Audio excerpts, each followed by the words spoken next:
5절에 보니까 이렇게 말하죠. 모세가 기록하되 율법으로 말미암는 의를 행하는 사람은 그 의로 살리라 하였거니와. 레위기 18장 5절이에요. 18장 1절부터 5절까지, 그리고 또 18장 6절부터 22절까지, 23절까지 잘 모르겠어요. 20절까지인가. 그거 뭐 여러분 나중에 보면 돼요. 나눠져 있으니까. 23절부터 뭐 30절까지, 24절부터인가 보다. 3절까지 4절까지 이렇게. 여기는 율법을 지키면 살리라 말하고 율법의 내용을 말해요. 그런데 중요한 건 실은 결론이에요. 하나라도 어기면 안 돼, 이렇게 얘기를 하고. 그러니까 앞에 이 두 이야기는 무슨 얘기가 되는 거죠? 율법으로 살 수 있다 없다? 율법을 지키면 살리라 했는데 하나라도 어기면 안 돼? 율법으로는 안 된다를 말하는 거예요. 이미 모세 때부터 뭘 말한 거니까? 율법으로는 안 돼. 그러면 이 율법이 지시하는 바가 뭐니? 그게 하나님이야. 하나님이 주신 게 뭐니? 그리스도 예수야. 예수를 바라보라는 그런 말인 거죠. 그래서 지금 다시 뭘 말하는 거예요? 이제 이 부분을 말을 하면서 이제 시작을 한 것은 율법으로 안 된다라는 것을 설명하기 위한 바울의 특유의 그런 뭐라 그럴까, 지혜로운 것, 하나님의 그런 역사이기도 하죠. 그렇죠? 그래서 율법으로 말미암는 의다, 율법을 믿어서 율법을 지켜서 의를 얻으라는 것을 말하는 거죠. 믿음으로 말미암는 것과는 차이가 나겠죠. 자, 그래서 이제 저와 여러분들이 살리라라는 단어는 천국을 예표로 하는 거예요. 여기서 이제 그 살리라는 단어가 나오잖아요. 구원을 받는 걸 말하죠. 그렇죠? 예, 구원받는 것은 천국을 말하는 거죠. 자, 그런 다음에 이제 여기서 6절로 그냥 넘어가도 돼요. 나중에 28절에 30절 한번 읽어보시면 됩니다. 6절에 보니까 이렇게 얘기를 합니다.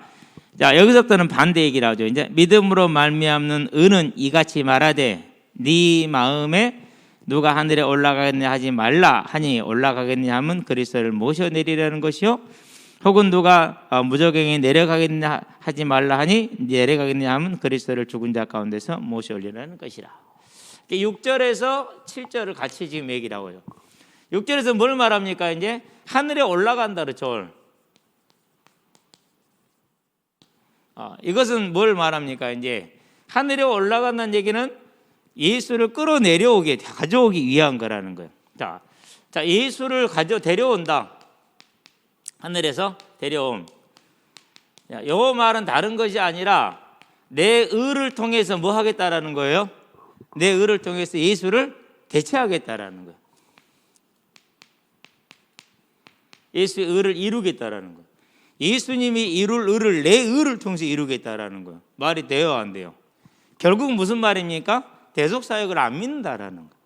7절도 마찬가지예요. 내려감이죠. 내려가면 뭘 말하는 거죠? 부활을 말하는. 이것은 이제 올라가면 성육신이고 내려가면 부활이에요. 이제 예수를 끌어올리겠다라는 거죠. 뭐 시키겠다는 거요? 부활시키겠다라는 거예요. 내 힘으로 부활을 이루겠대요. 그 말은 내 이름 뭘 충족하겠다는 거예요? 율법의 의를 충족하겠다는 거예요. 율법의 의는 뭐죠? 속죄이죠. 속죄가 가능해요? 안 되죠. 왜요? 어떻게 사람의 생명의 값을 지불할 수 있는 게 뭐가 있습니까? 안 되는 거예요. 자, 그래서 역시 뭐죠? 이제 내가 부활을 성취하겠다. 뭘로? 내 의를 가지고 예수가 이룬 그 의를 내가 이루겠다는. 결국 둘 다 뭘 말하는 거죠? 대속을 부인하는 거예요. 자, 그런데 이제 5절하고 달리 6절에서는 뭘 말합니까? 믿음으로 말미암는 의는 말하기를 이렇게 말하지 말라, 이렇게 얘기했죠. 그렇죠? 내 의로 구원을 이루겠다고 말하지 말라 함이라, 이렇게 얘기하잖아요. 그렇죠? 그러면서 8절에 뭐라고 말합니까? 그러면 무엇을 말하느냐? 믿음으로 말미암는 의는 무엇을 말하느냐? 말씀이 너에게 가까워 네 입에 있으며 네 마음에 있다 하였으니 곧 우리가 전파하는 믿음의 말씀이라 그랬죠. 여기서 이제 6절은 신명기 9장 4절 6절을 인용한 거예요. 신명기 9장이에요. 4절에서 6절. 그러면 7절은 신명기 30장 12절을 인용을 했어요. 7절은 신명기 30장 12절.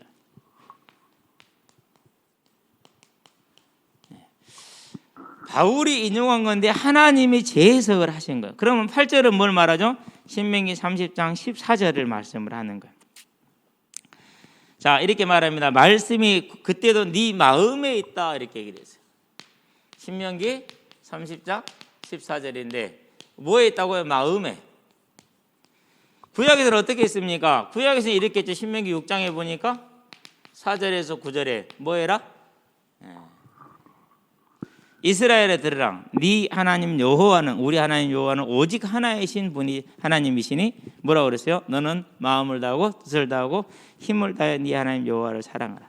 그의 계명을 마음속에 항상 담고 있어. 이렇게 얘기를 했죠. 자, 신약에서는 뭐라고 말씀하셨어요? 신약에서는 고린도전서 보니까 6장 19절에 누가 우리 안에 계신다고 그랬어요? 말씀이신 예수가 우리 안에 계신다고 그랬죠. 그러니까 이 마음에 있다라는 것은 뭘 말하는 것입니까?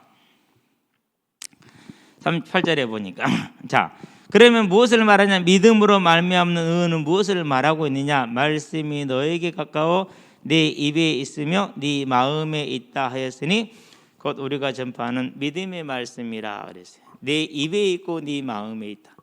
자, 마음에 있는 것을 뭘 한다고 그랬어요? 그것이 입으로 나온다고 그랬죠.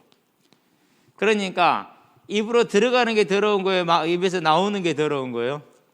입에서 나온 게 더럽다고 그랬어요. 그렇다는 얘기는 무슨 말입니까? 입에 있고 마음에 있다라는 것은 믿음으로 말미암은 것이다라는 것은 얘기를 하는 것이죠. 그렇죠? 믿음으로 말미암는 것이다. 자, 그래서 이제 여기서는 이제 우리가 전파하는 믿음의 말씀이라는 이 구절은 이제 바울이 신약에서 첨가된 말씀이 되죠. 믿음의 말씀이 뭐죠? 믿음의 말씀, 그게 복음이죠. 복음의 핵심이 뭐죠? 부활이죠. 참 이게 이제 달라요. 초대교회 때부터 해서 계속해서 전도의 내용은 부활이었어요. 그렇죠? 그러면은 하나님이 복음을 증거하게 하는 내용과 방법은 여기에 있다는 거예요. 다르게 하면은 다른 것이 돼요. 그렇죠? 그래서 그 다른 것은 하나님이 어느 정도 용납할지는 모르겠는데 아마 필요했다면은 이미 전부 다 성경에서 기록이 되어 있었겠죠. 아니니까 안 했겠죠. 그러면 뭐 해야 돼요? 우리도 안 해야 돼요. 그게 조심하는 거예요. 좋은 거죠, 그러니까. 자, 그런 다음에 이제 구절을 들어가도록 하겠습니다. 상당히 재미있는 게 나옵니다. 구절에 보니까 이렇게 얘기를 하죠. 여기서부터 나오죠. 이제 네가 만일 네 입으로 예수를 주로 시인하며 또 하나님께서 그를 죽은 자 가운데서 살리신 것을 네 마음에 믿으면 구원을 얻으리라 그랬어요. 자, 예수를 뭐로요? 이렇게 설명을 했죠. 그렇죠. 나중에 나올 건데요. 70인역에서 번역을 할 때 구약을 이제 헬라어로 번역을 하는 것이죠. 야훼라는 단어가 나오면은 뭐 이게 쉼표 같은 거요. 요거라는 건데요. 이렇게 딱 찍고 그런 다음에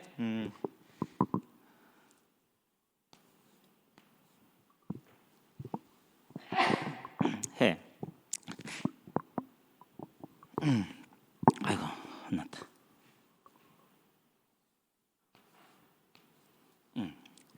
이게 이제 구약에서 이제 야훼라는 그런 단어예요. 이 단어가 딱 뜨면은 전부 다 어떻게 번역을 했느냐? 우리 큐리오가 온가? 큐리오스 이렇게 번역을 했어요. 야훼라는 단어가 뜨면은 주로 번역을 한 거. 이렇게 한 게 1000번이 넘어요. 그러니까. 그래서 신약 시대에 그리고 이스라엘에게 있어서 주는 뭘 뜻하는 거예요? 야훼. 야훼가 누구 이름이죠? 하나님의 이름이에요.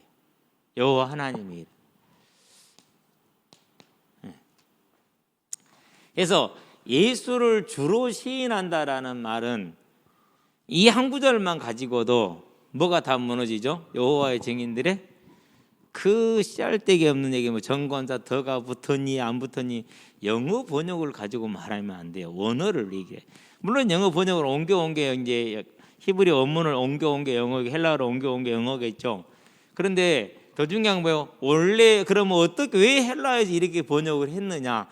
그러면 원문은 뭐냐? 그 관례는 뭐였냐? 이걸 따져야 되는 거예요. 영어 관습을 따지면 안 돼. 뭘 따져야 돼요? 원문 관습을 따져야 돼요. 뭐 우리는 그건 얘기할 건 안 되고. 그래서 예수를 주로 시인한다라는 말은 이제 이걸 뜻하는 거예요. 예수와 하나님이 한 분이라는 것이죠. 그렇죠? 자, 그럼 문제가 돼요. 뭐가 문제가 되죠? 유대인들에게 문제 되겠어요, 안 되겠어요? 실은 70인역은 유대인들이 번역한 거고요. 그렇죠? 70인역은 구약을 헬라어로, 히브리어 구약을 헬라어로 번역한 게 70인역이에요. 그런데 만약에 신약에 와서 예수를 주로 했다, 즉 이렇게 똑같이 처분했다, 그럼 유대인한테 문제가 돼야 안 돼요? 문제가 되죠. 죽을 일이야. 신성모독. 예수님이 십자가에 달리신 이유가 뭐였죠? 마태복음 26장에 보니까 62, 63, 64절에 참나마도다 우리가 신성모독한 말을 들어도 이렇게 얘기를 했어요. 그러니까 여 믿음으로 가진 사람들은 전부 다 뭐 대상이 되는 거, 이제 죽여야 되는 대상이네. 순교의 대상이에요. 핍박의 대상이에요. 그런 다음에 로마에서는요, 큐리오스라는 단어는 누구한테 쓰는 단어냐? 신하가 황제에게 쓰는 단어예요. 종이 주인에게 쓰는 단어예요. 그런 단어인데 예수를 큐리오스라고 했으니까 로마에는 뭐가 되는 겁니까? 이제 반역이 되는 거죠. 그렇죠? 당연히 로마 제국에 뭘 받아야 되죠? 이제 핍박을 받아야 되는. 지금 이제 뭐 교회가 지긋지긋하다 이런 얘기를 듣는데요, 이거다는 상관없어요. 이거다는 상관없는 얘기예요.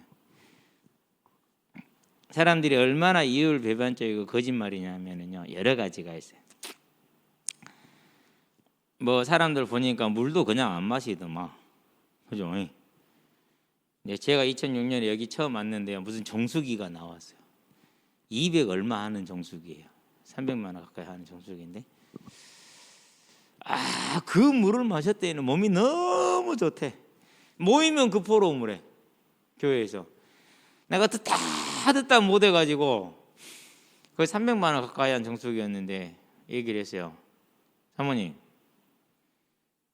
그만하시라고. 사모님은 300만 원 되는 정수기 다 할 수 있었으니까 달았지만은 우리 교회 성도들 중에서 그거 달 수 있는 사람이 몇 명이나 되냐고. 그러면은 그 사람들은 뭐가 되는 거냐고. 지금 그것도 교회에서 이렇게 포럼을 하시면 그게 되겠냐고. 생뭐라게 했어요. 근데 솔직히 부교육자가 담임 목사 사모한테 그런 말하기 쉽지 않아요. 근데 안 할 수가 없었어요. 왜요? 그거 팔면 30만 원 50만 원이 남거든. 내가 소개해서 팔면. 그건 내가 그걸 가만히 있어야겠어요? 뭐 별로 이렇게 이쁨 받을 짓거리는 안 했어요. 아니 그 물 한 잔도 아무렇게나 안 마시면서, 그죠? 국가에서 병 걸리지 말라고 조심하자고 그러는 건데, 실은 물론 좀 안 맞는 부분도 있을 수 있어요. 근데 이 나라를 다스리는 일인데 어떻게 다 맞춰줄 수 있냐고요. 그래요, 안 그래요? 그러면 자영업자들도 손해보고 양보했다면 우리도 손해보고 양보하는 것을 같이 해서 끝내는 것이 맞는 것이. 더군다나 이건 한 사람이 걸리면 전 세계를 걸리게 할 수 있는 일인데, 그렇게 위험한 건데, 그런데 거기다 하나님 갖다 대고 핍박 갖다 대면 되겠어요? 이거 다 같아요. 천천만만의 말씀이 꽁꽁 그러면 안 되는 거예요.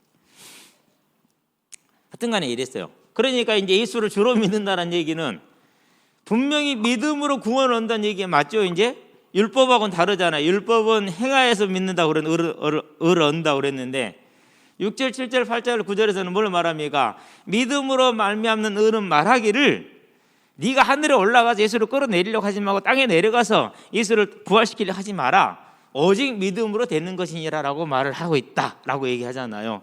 그 내용이 뭐죠? 믿음으로 된다는 내용이 예수를 주로 시인하는 것이다. 그런데 실은 예수를 주로 시인하면 이런 문제가 와요. 그러니까 뭐는 당연한 거예요? 이제 핍박은 당연한 거죠. 실은 교회가요 다른 문제로 욕을 먹는 게 아니에요. 저것들은 부활이 있대. 이상한 놈들이야. 요 말을 들어야 돼요. 그리고 부활에다가 자기 삶의 중심을 두고 그것 때문에 즐거워 기뻐해. 진짜 이상한 놈들. 이 말을 들어야 정상이야. 이 말을 들어야. 근데 그 말은 안 듣고 징그럽단 말을 들으면 됩니까? 그건 잘못된 거야. 그렇죠? 자, 그래서 구절에 그렇게 얘기를 했어요. 그래서 우리가 이제 흔히 알고 있는 건 만일 네 입으로 예수를 주유로 시인하면 또 하나님께서 그를 죽은 자 살리신 것을 네 마음에 믿으면 구원을 얻으리라. 그렇게 얘기를 했어요. 사람이 마음으로 믿어 의에 이르고 그러죠. 네. 그 다음에 입으로 시인하여 구원에 이르느니라. 이렇게 얘기를 했는데 실은 이런 걸 뭐라고 그러죠? 중언법이다 이렇게 얘기를 해요. 사람이 마음으로 믿어 어디에 이른다 그랬어요? 의에 이르고 입으로 시인하여 어디에 이른다 그랬어요? 구원에 이른다고 그랬어요. 구원이란 단어는 의보다 조금 범위가 더 넓기는 해요. 그러나 두 단어가 교차적으로 쓰여도 아무 문제가 없어요. 그런데 아까 얘기를 했죠? 마음과 입을 예수님은 뭐로 봤어요? 하나로 봤어요. 그 마음에 있는 것을 말하는 것이라고 했기 때문에 마음과 입을 하나로 봤어요. 그래서 이런 것을 강조하는 방법이다. 중언법이다 그래요. 그러니까 입으로 시인하는 것은 마음이 없으면 할 수가 없고 마음에 있는 것을 입으로 시인하지 않을 수가 없는 거고 그걸 지금 말하는 것이죠. 우리는 그렇게 이해를 하면은 별 문제 없이 이해가 될 겁니다. 자, 그런데 여기서 중요한 게 있어요. 자, 믿어 그랬죠. 마음으로 믿어 의에 이르고 시인하여 그렇게 얘기를 했어요. 둘 다 수동태예요. 둘 다 수동태. 그 말은 무슨 말입니까? 이제 믿고 시인하는 것이 내가 하는 것 안 그러면은 내가 당하는 것이다. 당하는 거죠. 누가 하는 거란 얘기죠? 하나님께서 해주신다라는 얘기죠. 그렇죠. 어제도 보았지만은 우리가 이제 가장 일반적으로 볼 수 있는 게 고린도전서이죠. 12장이죠. 3절이죠. 그런 다음에 사도행전이죠. 16장이죠. 14절이죠. 주께서 루디아의 마음을 열어 그랬어요. 그렇죠? 예. 그런 다음에 요한복음도 마찬가지죠. 예. 고린도후서를 볼까요? 5장 14절이죠. 뭐라고 얘기를 하고 있죠? 자, 그리스도의 사랑이 우리를 뭐한도다? 강권하시는도다 그랬어요. 그러니까 그리스도의 사랑이 와서 우리에게 뭘 한 거예요? 우리의 문을 불신앙에 굳건하게 닫혀진 그 문을 깨뜨리고 들어오는 거예요. 깨뜨리고. 그래서 수동태예요. 그래서 이걸 요한복음에서 1장에서 뭐라고 하죠? 13절. 하나님께로서 나온 것이다. 하나님이 한 것이 네가 한 게 아니다. 마태복음과 마찬가지로 얘기를 했죠. 바요나 시몬아 네가 복이 있는데 이것이 혈육으로 말미암은 것이 아니라 아버지께로 인한 것이다. 전부 다 수동태라는 사실. 자, 이러면 또다시 뭐가 선지에 성립이 되는 거죠. 분명히 믿음을 말하고 있는 건데 그 믿음도 어디서 오는 거예요? 하나님의 은혜라는 거. 자랑할 수 있어요, 없어요? 자랑하면 안 돼요. 그럼 하나님 누구를 자랑하면 누구를 또 거역하는 거예요? 이제 하나님 없이 하는 거예요. 진짜 그러니까 확신도 확신 나름이야. 감사하며 겸손하며 그런 확신과 교만해지는 확신 완전히 다른 거야. 그러니까 그 믿음은 실은 이 수동태가 그건 능동태야. 지가 한 거야. 우리가 할 수 있는 건 다른 거예요. 성경은 원래 그러지 않았어. 그러니까 우리가 성경을 모르면은 복음을 잘 모르면은 지멋대로 갈 수가 있어요. 11절을 봅니다. 재밌는 말이 또 나오죠. 누구든지란 단어가 나와요. 성경이 이르되 누구든지 그를 믿는 자는 부끄러움을 당하지 아니하리라 하니. 자, 이때 당시에 자 누구든지다. 일단은 종이 있어요, 없어요? 종이 있죠. 신분 차이가 커요, 작아요? 대단히 커요. 근데 실은 조선 시대 때 복음이 와가 조선 말에 복음이 왔었을 때 구한 말에 많은 반향을 일으켰던 것 중에 하나가 이거였어요. 양반이나 쌍놈이나 차별이 없대. 그 다음에 남녀 간의 차이가 커요, 적어요? 커요. 어떻게 보면은 그 생산의 의미가 제일 컸어요. 여성에 대한 인식이 생산에. 그게 당연한 걸로 교육되어졌고 받아들여진 그런 시대예요. 실은 이 시대 아직은. 이런 이제 그러면서 인종에 대한 문제는요. 지금도 인종 문제는 해결이 안 됐죠. 그때는 더 심해서 아예 대놓고 하는 거예요. 이건 대놓고. 그런 중에서 누구든지다라는 말은 대단히 파격적이에요. 파격적인 게 아니라 거의 뭐 이건 뭐 테러리스트지 뭐. 거의 테러리스트와 마찬가지. 그래서 이제 어디를 가든지 간에 천하의 연병, 받아들일 수 없는 것, 이거 보시고 다 깨버렸는데 사회를 어지럽게 하는 거 맞죠? 그것이 지금도 사회를 어지럽게 하네. 참. 이제는 또 이제 반대야. 이제 거꾸로 갔어. 세상이 오히려 이제 다르게 우리는 또 이제 그 자리에 머물러 있게 되는 그런 건데 나중에 보도록 하겠습니다. 12절을 볼까요? 유대인이나 헬라인이나 차별이 없다. 복음의 보편성을 말하고 있죠. 그렇죠? 그러면서 한 분이신 주께서 모든 사람의 주가 되사 그를 부르는 모든 사람에게 부요하시도다 그랬어요. 하나님은 언제나 자비롭고 은혜롭다라는 뜻이에요. 부요하다라는 말은. 자, 그러면서 13절 갈까요? 이제 13절은 요엘서 2장 32절. 우리는 요엘서 2장 28절만 보지. 그죠? 29, 30, 31, 32는 안 봐요. 근데 거기에 나와 있는 내용이 실은 이거예요. 32절. 이게 이제 13절이죠. 누구든지 주의 이름을 부르는 자는 구원을 받으리라. 이렇게 얘기를 했죠. 자, 여기서 요엘서를 한번 가봅시다. 조금 바뀐 게 있어. 물론 여러분도 눈치를 챘겠지만은 요엘서 2장 32절 여기서는 이렇게 나와요. 누구든지 여호와의 이름을 부르는 자는 그랬어요.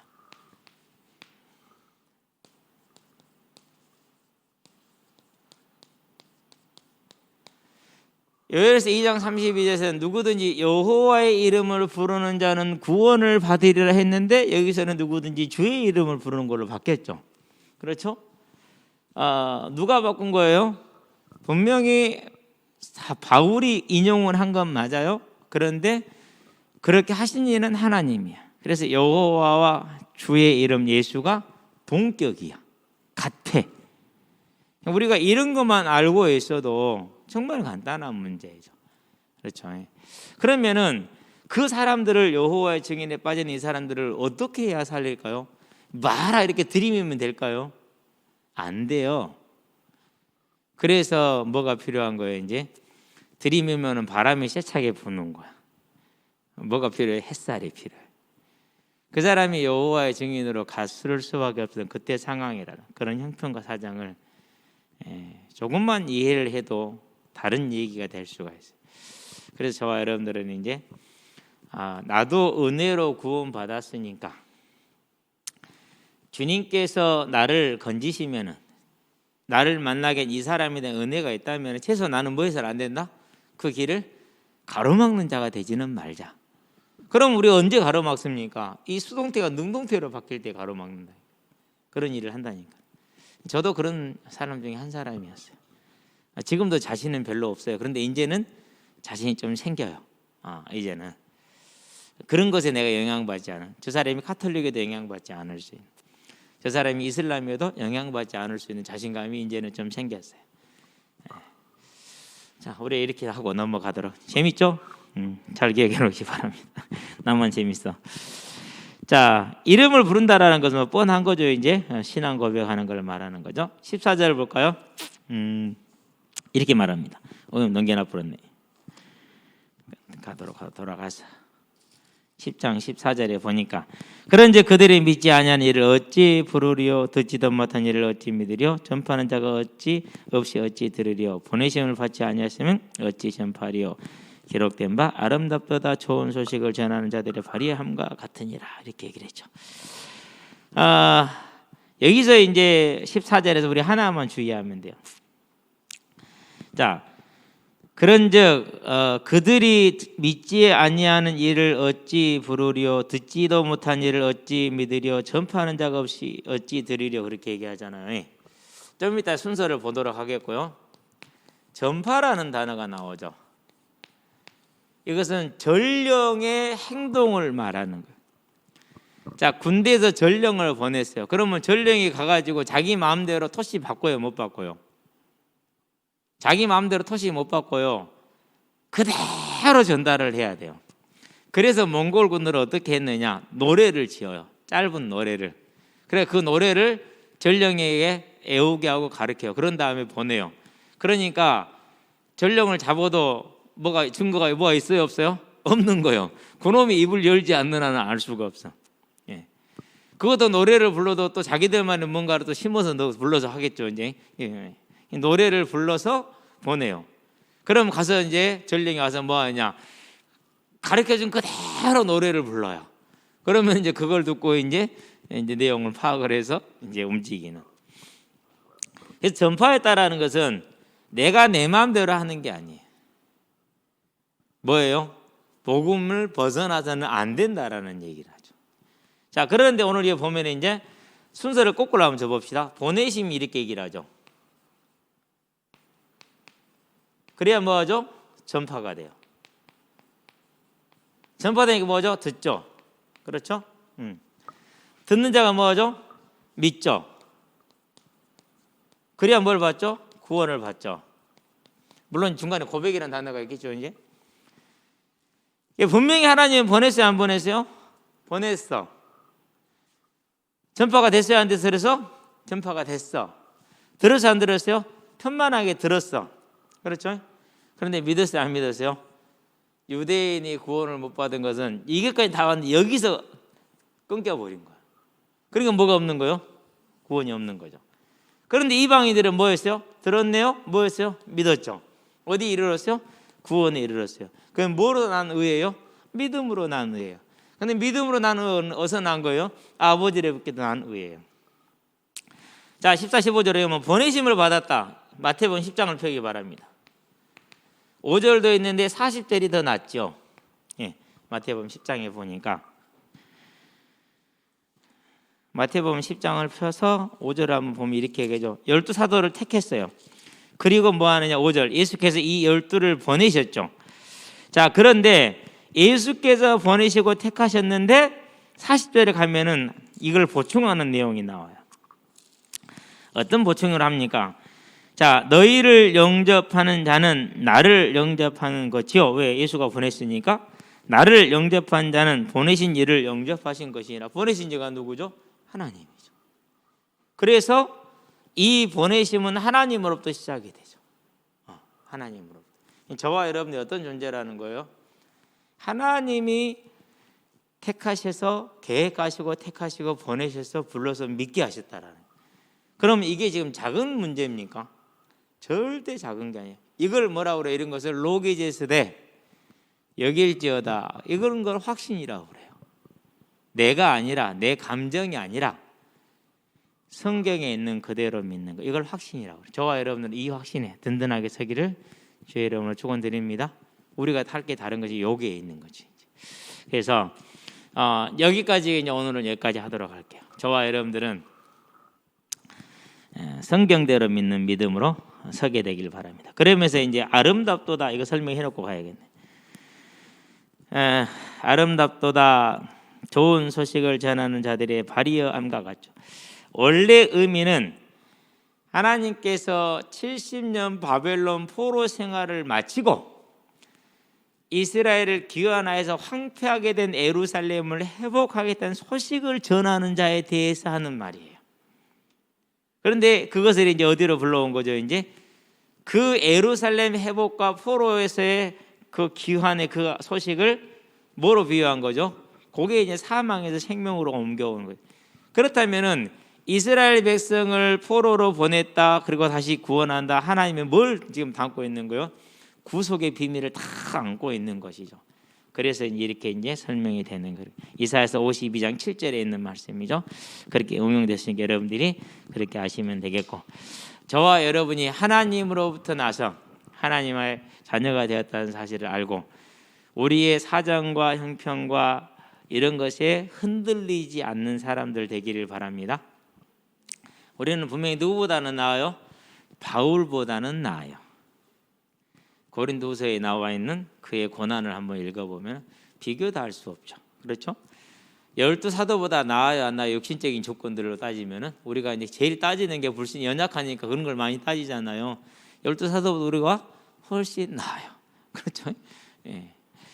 초대교회 성도들보다 우리가 훨씬 육신적인 조건은 비교도 할 수 없이 좋아요. 그럼에도 불구하고 우리는 언제나 그런 것에 매여서 헤맬 수 있죠.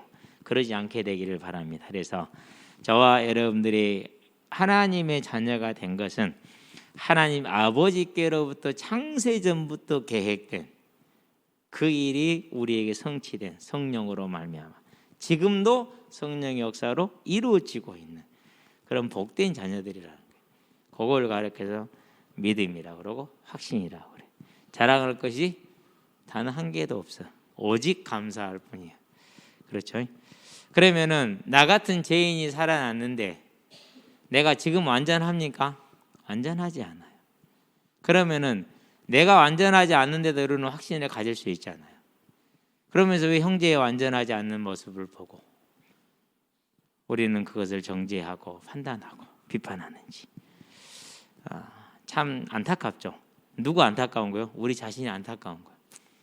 그래서 저와 여러분들이 정말 우리 자신의 그런 연약함, 또 뭐가 있습니까?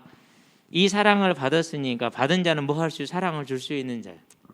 하나님을 사랑하시는 자, 세상을 향해서 전도자로 저는 저와 여러분 되기를 주의 이름으로 축원드립니다. 기도합시다. 살아계신 아버지 하나님, 하나님의 창세 전의 그 계획을 통해서 오늘 이 시간이 있게 하셨고, 오늘 이 시간에 이 모든 것들의 지난 날들의 증거와 함께 앞으로 약속하신 영원한 천국에 대한 것 또한 확실함을 볼 수 있으니 오직 감사하게 하시며 즐거워하게 하시고, 이제 세상에 매이지 아니하고 세상을 향하여서 저들을 향해 빛과 소금으로 나음으로 함께 살아가며 함께 구원받는 것을 즐거워할 수 있는 전도자로, 섬기는 자로 설 수 있도록 우리 대학 청년들에게 은혜의 은혜를 더하여 주시기를 그리스도신 예수의 이름으로 기도합니다. 아멘.